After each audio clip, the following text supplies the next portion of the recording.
Pemirsa, Anda masih bersama kami dalam Berita Lampung. Bagi Anda yang baru bergabung, berikut Berita Lampung pilihan hari ini.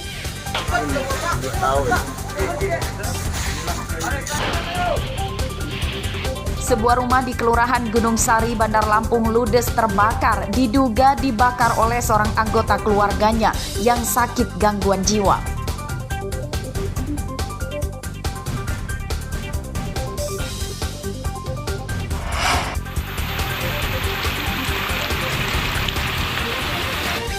Ratusan rumah dan jalan raya di Kelurahan Karangrejo Metro terendam banjir.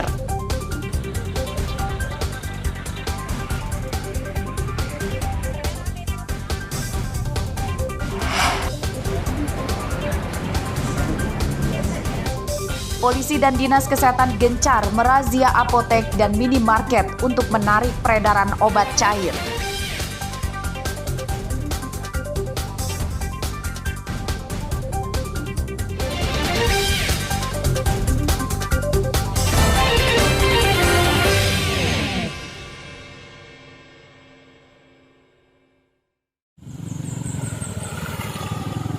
Jangankan mobil, motor pun sulit melewati jalan yang rusak parah di Desa Marga Rahayu, Kecamatan Simpang Pematang, Mesuji. Terlebih setelah hujan, jalan licin menyebabkan kecelakaan bagi pengendara.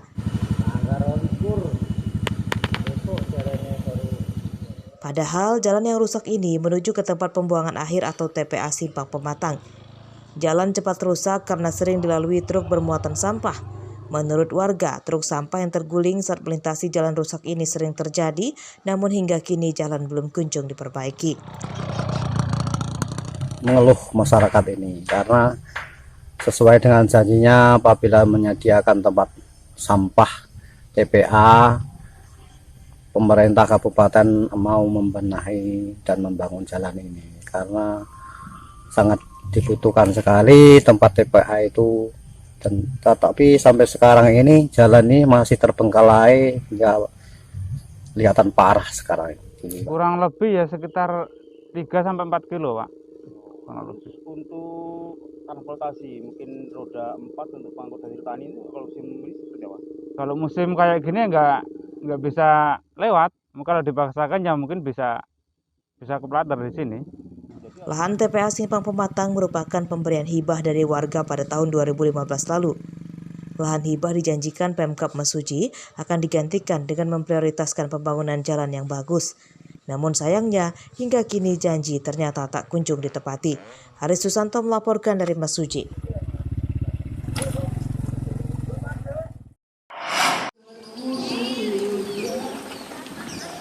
Warga yang tinggal di pesisir Lampung diminta mewaspadai bencana banjir rob. Peringatan ini disampaikan oleh petugas BMKG Maritim Lampung Senin siang. Peringatan ini berlaku mulai hari Senin kemarin hingga 31 Oktober 2022 mendatang.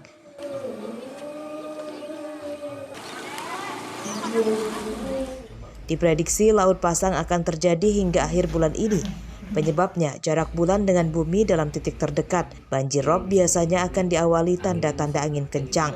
Jadi pasang maksimum itu kondisi di mana ketika air pasang mencapai kondisi maksimumnya yang disebabkan oleh gravitasi bulan terhadap bumi. Terkait adanya pasang maksimum ini, adanya potensi banjir rob di hampir seluruh wilayah pesisir Lampung dari tanggal 24 hingga tanggal 31 nanti. Seperti itu. Di pesisir Bandar Lampung, banjir rob terakhir kali terjadi pada bulan Mei lalu. Banjir rob merendam permukiman pesisir, sekolah, dan jembatan menuju Pulau Pasaran, Teluk Betung Timur. Ketinggian air mencapai 50 cm.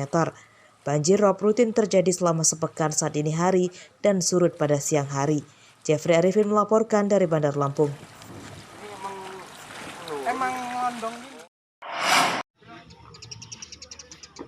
Peringatan Hari Santri ke-8 di Pondok Pesantren Nurul Fatah, Desa Pedawarjaya, Kecamatan Banjar Margo, Tulang Bawang, diisi dengan upacara pengibaran bendera merah putih. Selain santri dan guru, upacara juga dihadiri polisi dan anggota DPRD Tulang Bawang. Pada upacara ini, inspektur mengingatkan para santri supaya meningkatkan kerukunan antar umat beragama. toleransi, dan tidak mudah terprovokasi hasutan yang akan memecah belah persaudaraan. Yang ini di santri Nurul Fatah ini yang ikut sekitar 250. Harapannya sendiri Pak untuk hari santri ini apa sih Pak ke depannya Pak? Harapan kami di hari santri ini mengingatkan, yang pertama adalah mengingatkan sejarah resolusi jihad, bahwa pada zaman dahulu itu tanggal 22 Oktober para santri semua bergerak memperjuangkan negara Indonesia ini. Hari Santri Nasional ditetapkan pemerintah pada 22 Oktober.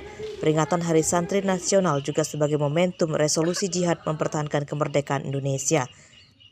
Mustaqim melaporkan dari Tulang Bawang. Penghormatan peserta upacara kepada pemimpin upacara.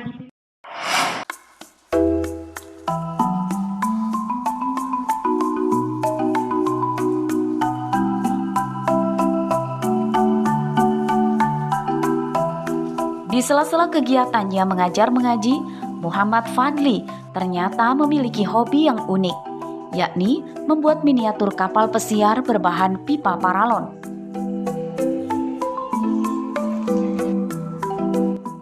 Warga Kelurahan Talang, Bandar Lampung ini membuat kerajinan tangan dengan mengajak murid-murid mengajinya. Fadli dan murid-muridnya membuat miniatur kapal pesiar sepanjang 1,5 meter dengan tinggi 1,1 meter itu di halaman rumahnya. Berbagai peralatan sederhana seperti gergaji, besi, dan lem sudah disiapkan. Bahan utama pipa paralon pun dipilih yang berkualitas paling baik. Pembuatan miniatur kapal pesiar beberapa tingkat dibuat sedetil dan semirip mungkin. Tidak hanya luarnya, namun bagian interior dalamnya seperti tangga, ruang restorasi, dan lain-lain dibuat dengan cukup presisi.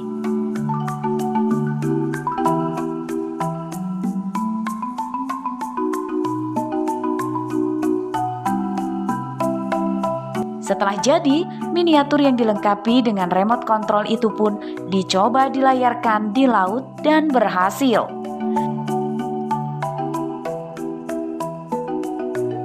Berapa minggu atau seperti apa? Kalau untuk proses pembuatannya, karena kita sambil ngajar, sambil ada undangan, jadi 1 bulan. Tapi kalau full mungkin 1 bulan pas. Nah, untuk satu miniatur kapal pesiar ini dibutuhkan paralon berapa meter atau berapa buah? Paralon ukuran 3 in kita habisnya sekitar 10 paralon. Untuk lemnya 1 kotak, 1 paket. Miniatur kapal pesiar yang dibuat Fadli merupakan pesanan dari salah satu pelanggannya. Harganya mencapai 10 juta rupiah per unit. Fadli memasarkan kerajinan tangan buatannya hingga keluar Lampung melalui media sosial. Arsadi Saputra melaporkan dari Bandar Lampung.